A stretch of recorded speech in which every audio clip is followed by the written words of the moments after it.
Sometimes we can't distinguish just with precipitate reactions. In this video we're going to look at how to precipitate with acid-base reactions. So remember from previously, first of all we look at the colour, then we look at solubility, precipitation, and if we can't precipitate then we go to acid and base reactions. Now let's try an example. We want to distinguish between calcium carbonate and calcium phosphate. So the first thing that we always do is, number one, we look at the colour. Now if we're in the planning phase, we'd have to go to our data sheet to do this. So let's do that. Now on our data sheet, we'd first of all check the ionic solids. There's no calcium carbonate and there's no calcium phosphate, and then we'd look at our coloured anions, and there is no calcium ions present. So if they're not listed on the data sheet, then the solids are white and the solutions will be colourless. So we've decided both solids are white and we can't distinguish by that method. So the next step of our testing would be to check the solubility of these two substances. So we'd go to step 2, we'd add water to dissolve. Now we can check our solubility on our data sheet. So we'd check our solubility tables to find out if calcium carbonate and calcium phosphate are soluble. So I'm checking my solubility tables and I go to carbonates, and it says most carbonates are insoluble in water and calcium is not an exception. And then I would go to phosphates and it says most phosphates are insoluble in water, and I can see that calcium is not an exception. So both of our compounds are insoluble in water. So calcium carbonate and calcium phosphate are insoluble. So we've checked the colour and we've checked the solubility, and neither are soluble. So immediately we cannot do a precipitate reaction, because you can't do a precipitate reaction with solids.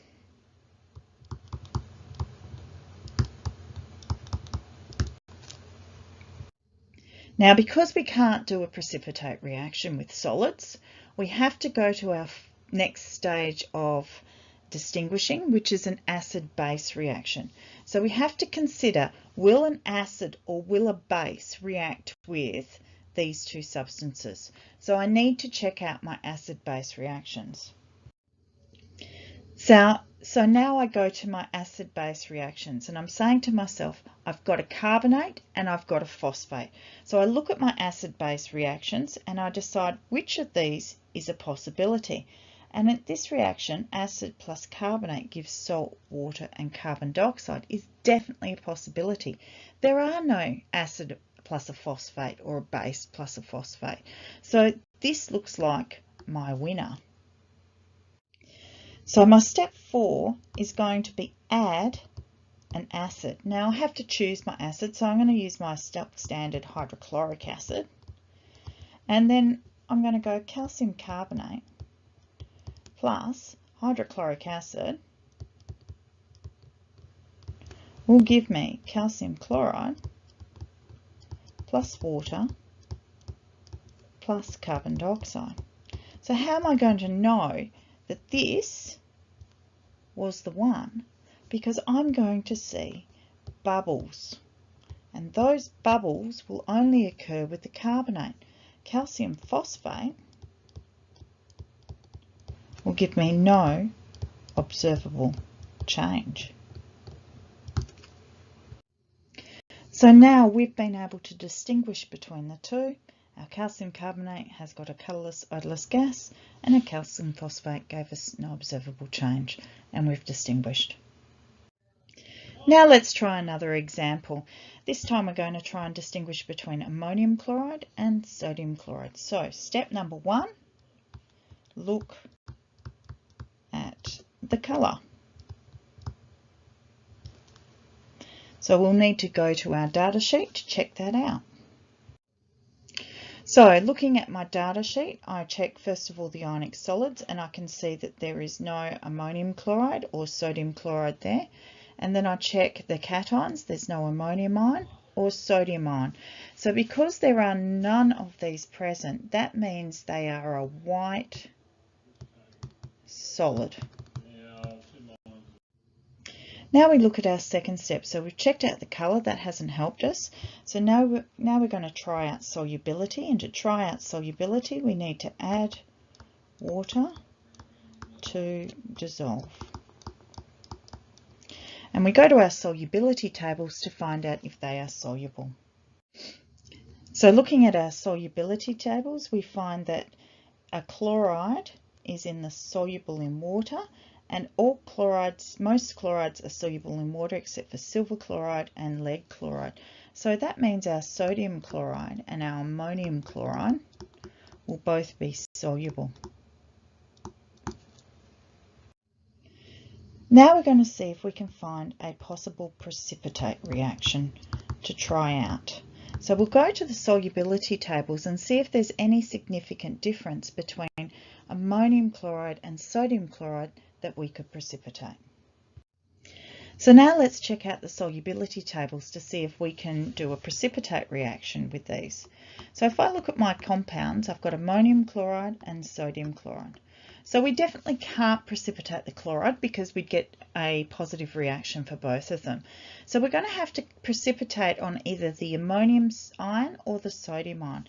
And when I check out my solubility tables, I find that all ammonium ions and sodium ions are always soluble in water.